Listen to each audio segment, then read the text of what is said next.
Hi everyone, this is Ben for fullsync.co.uk, and today we're going to take a look at something a little bit different. That's right, today we're looking at an e-bike from ENGWE, the Engine Pro. Just so you know what we're looking at, we're going to go over the build, what comes with it, the detail, we're going to look at the ride, we're going to look at how it rides at night, and then we'll go over some general thoughts. The point of the video is to give you an honest overall view of the bike, something that I've used for a good few hours in different terrains at different times of day, and I think looking at it from a consumer perspective is really important, so we won't get too bogged down in the detail. It's very much about what's it like as a bike.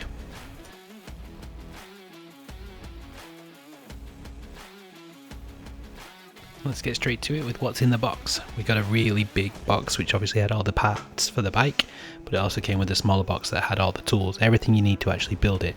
Instructions, manual for the computer, even the tools, Allen keys, screwdriver, cable ties to keep it all together tidily. It was perfect, exactly everything that you need to get it going.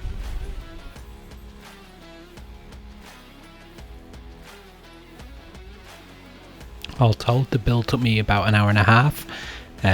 It would have been quicker. I'm not adept at building bikes, I'll be honest, but the instructions were very clear. Everything went together really well. There was no real issues. The bike itself comes mainly as the main chassis with the back wheel on.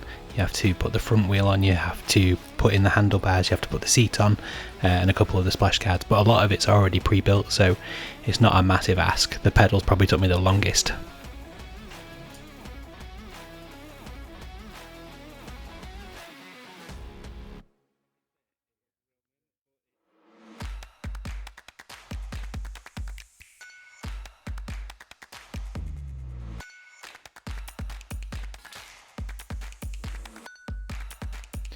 The ENGWE Engine Pro is a 48 volt or 750 watt motor, which really sings. 20x4 all-terrain tyres, which are absolute monsters. They were fantastic everywhere that we went. Helping those monster wheels, the rear and back suspension helped it just glide on any terrain. It was really good up and down curbs, over rough terrain, fantastic. Once you get that motor up to speed as well, you need to be able to stop, and thankfully the hydraulic disc brakes were perfect.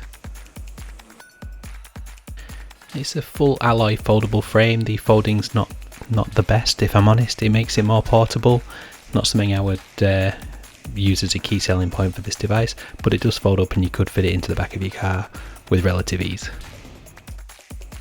Topping all of that off, you've got the Shimano 8-speed transmission, helping you get into the right gear when you need to, getting over hills, bumps, anything, and helping you get that speed as quickly as you can.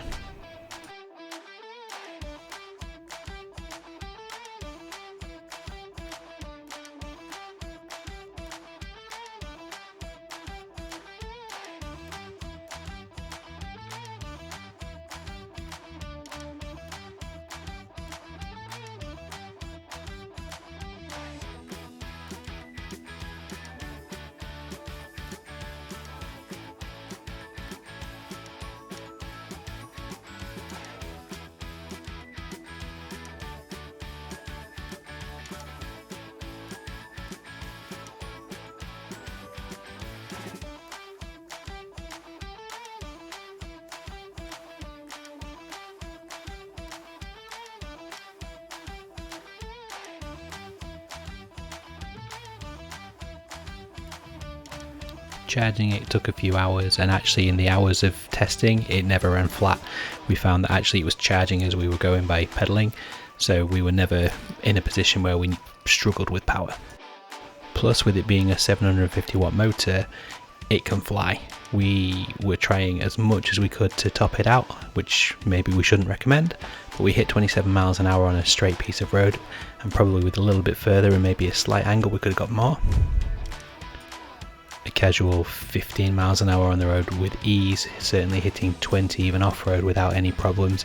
Thankfully the brakes were there to really slow things down as well, the speedo giving you all the information you need at a glance. You were always in control. Of course, if pedaling is not your style, you can get it just to toot along anyway by pressing down on the power button and it'll just drive along, obviously draining the battery and not recharging, but if you've got a little while to go and you haven't got the energy, it'll get you there.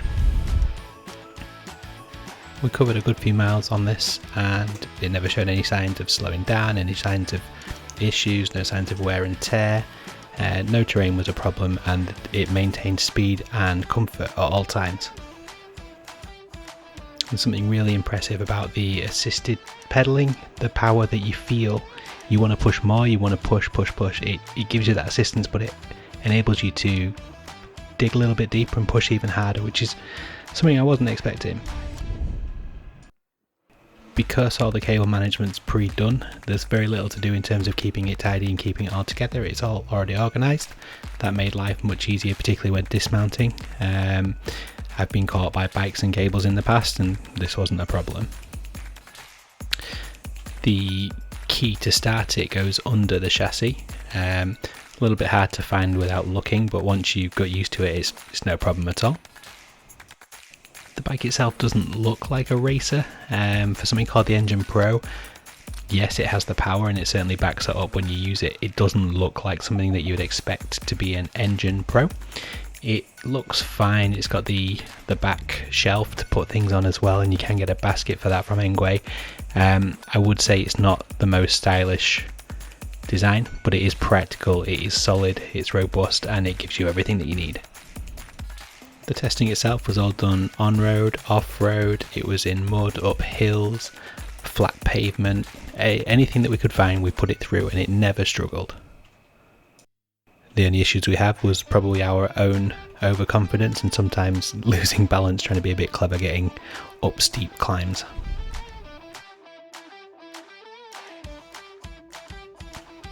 Driving these things through the day is one thing, but actually this is an electric bike that's got front and rear lights. How well does it operate in the dark? Can you see where you're going? Can other vehicles see where you're going if you're on the road? Was it great in really dark areas? How did it look in lit areas? You know, these are important questions to ask because this is essentially a street bike, a city bike. You want to be using it all times of day and all terrains.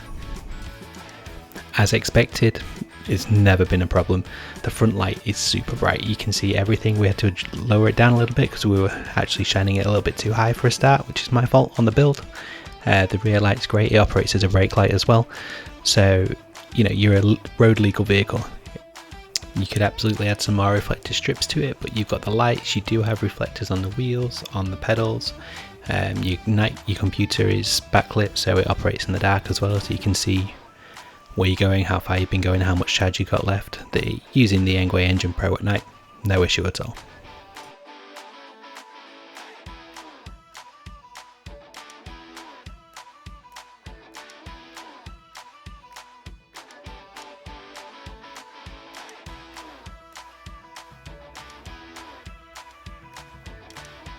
I've toyed with my thoughts on the bike itself. Obviously, it's incredibly practical, it's incredibly powerful. It doesn't look amazing. It's not a point of contention, but for the cost, which was about €1,200 at retail, that's a lot of money, and I feel like it should look a little bit more sporty. However, it is practical, it's foldable, and you can probably forgive that. When you take into consideration all the features that it does have, it's got a comprehensive computer where you can adjust all the settings, you can adjust your speed, you can change it from even things like miles per hour to kilometers per hour, which obviously makes it usable across the world. It does really give some speed, and it was some of the most fun I've had on a bike for a very long time, and honestly that probably makes it worth it anyway. The strong lights, the suspension, being able to use it everywhere that we took it without any issue, it's a really strong proposition. Yes, it is a little bit pricey, but my goodness, it really does go. Taking everything into consideration, obviously at full sync we like to score things out of 10. I think there's a real argument for value here, and it's a pretty straightforward 9 out of 10 for me. It's not perfect, and if style's your thing, then you probably won't want it. But if form, functionality, practicality are, it's a guaranteed win. 9 out of 10.